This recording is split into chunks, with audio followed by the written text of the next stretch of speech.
I'm going to start a new tactic, plan, structure, let's call it. It's nothing that I haven't done before, a mix of things that I've done, plans, way of structuring things and scheduling things.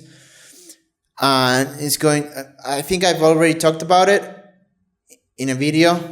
The idea is to avoid procrastination, because I've been struggling with procrastination a lot.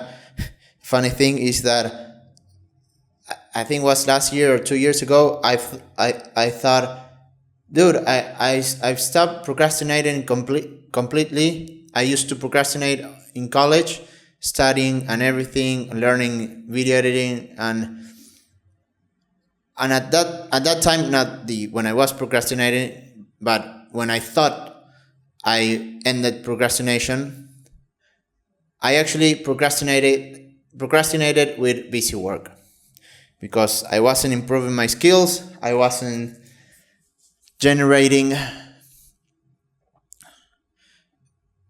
making more or better work. I was just spinning my wheels, not feeling burnt out. I was I enjoy life every day in the struggles and everything, but I was living in a bubble, thinking too much of myself. I think I would say enjoying the fruits of my labor up to that point, which could be, I could say that it was a good move. Not really, no, because the goal is to value the important things in life, which is shelter, community, family, and health. And that's very, very affordable. I didn't need to be living in an expensive apartment, just in a clean, spacious one.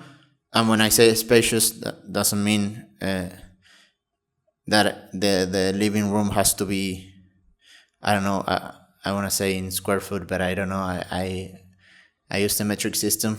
It doesn't need to be a 100 square meter apartment. It does need, for example, for me to have 2 bedrooms, for one to be an office, because I don't think it's necessary to separate the rooms into their use. So I'm gonna live in a 1-bedroom apartment where my desk and computer is in the living room or my bedroom.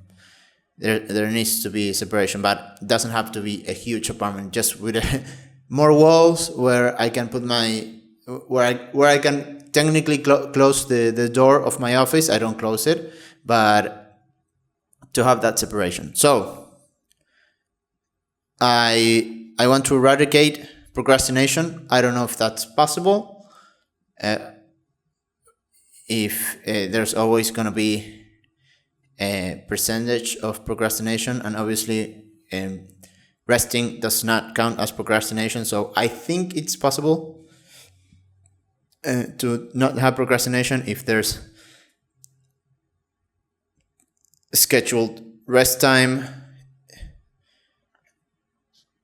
and all those sort of things. But well, my plan to eradicate that is to have a list of to-dos, rank it or not rank it, or just categorize them in 2 ways. Either this needs to be done this week or not, or if they can be finished in a month, or if that's acceptable. So if the task, let's say that what typically happens is that I'm doing some kind of work, and a certain task comes to mind to avoid the task that I'm doing. That's how I think procrastination works. And if actually I want to play with, if the task that comes to mind is one that needs to be done in the week, fuck it, let's do it. Even though I know I might be procrastinating indirectly, but not doing the thing that I have in front of me. To also solve for that, I want to implement the Eat the Frog tactic. I think that's how it's called, to do the one tedious task of the day that I know I'll want to avoid because it's risky, hard, or risky or hard, or I have the word in Spanish. I'm too lethargic to do. I'm too lazy to do. It invokes laziness within me because I know it's like it will take hours or stuff like that. I want to be able to do that task that I know that I have to do that day, or that I think it invokes laziness because you know that once that one is done, it's going to unleash 10 different tasks that it's like it's going to take me years to learn that or do that good enough.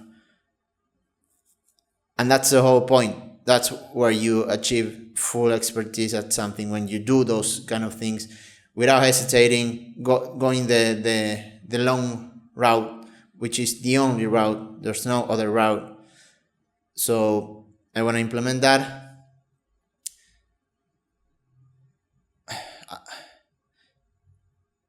Yeah, I think I don't want to do too much too soon. That's why I might implement that idea of let's do whatever task that comes to mind, as long as it's something that has to be done in the week and not in the month, because it'll have to happen soon enough.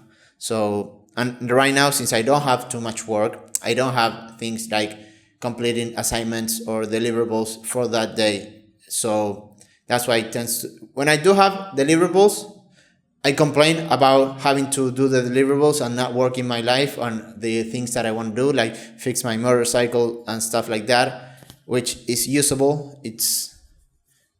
But I would rather fix it to its entirely. But that can be done in the month. But now that I don't have work, I will value to have a lot of work and busting my ass for a client, when before, when I had a lot of work, I resented them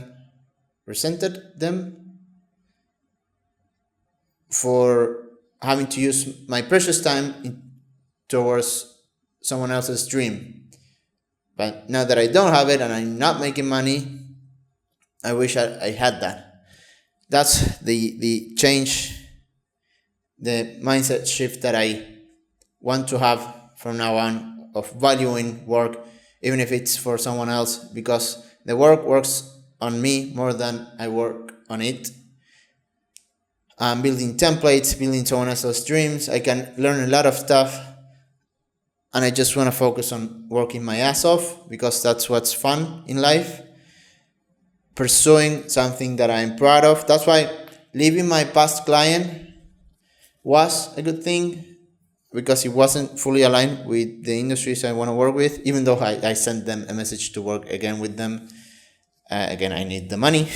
So, but I'm not pushing them too much, because I will do that just for the money, and I do have other past clients that work in industries that I like more at least, in real estate. Even though it sounds bad, the guy that I work with is someone who fixes houses, does things the right way, let's to put it bluntly and fast. So it is something that I like.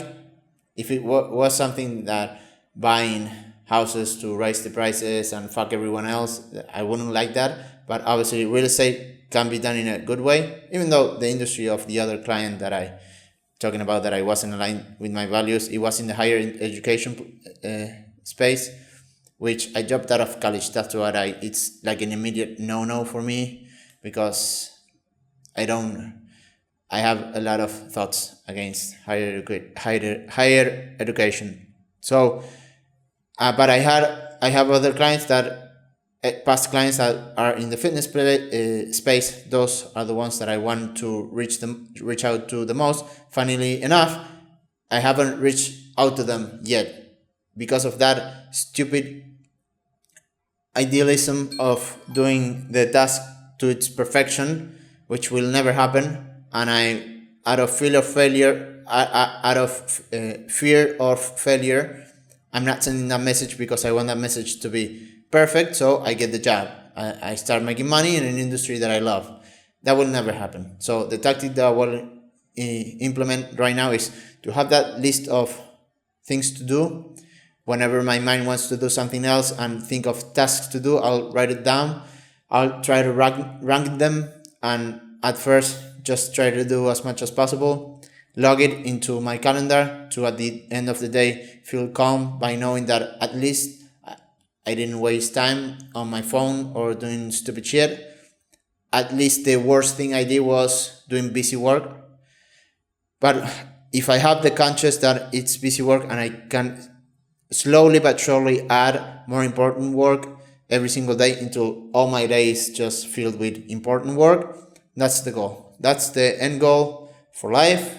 And I want to feel that I'm doing significant steps towards it.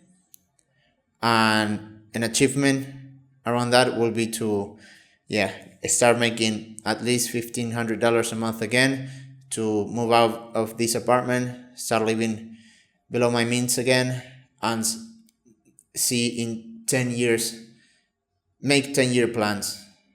If I make $1,500 a month, hopefully $2,000,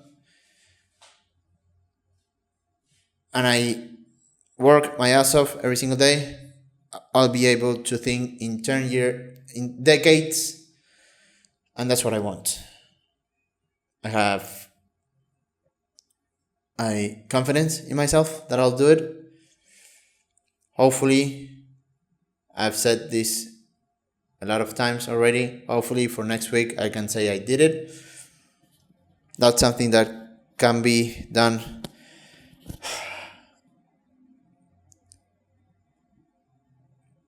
Life gets in the middle, and this motivation that I feel right now is like it feels stupid, because I know everything in life it won't go. It's just self-sabotage. I got this. It's just planning, scheduling and planning, and being like a robot in that way. It's not being a robot, it's maximizing humanity. Our brain works that way, so it is maximizing humanity, my humanism inside me. So I'll give it my best shot, and hopefully for next week I have great news, because I felt that I've been procrastinating a lot. So today wasn't good news. It wasn't. I know I can do a hell of a lot more. So I'll do my best. Thank you for watching the entire video, and I'll see you next week.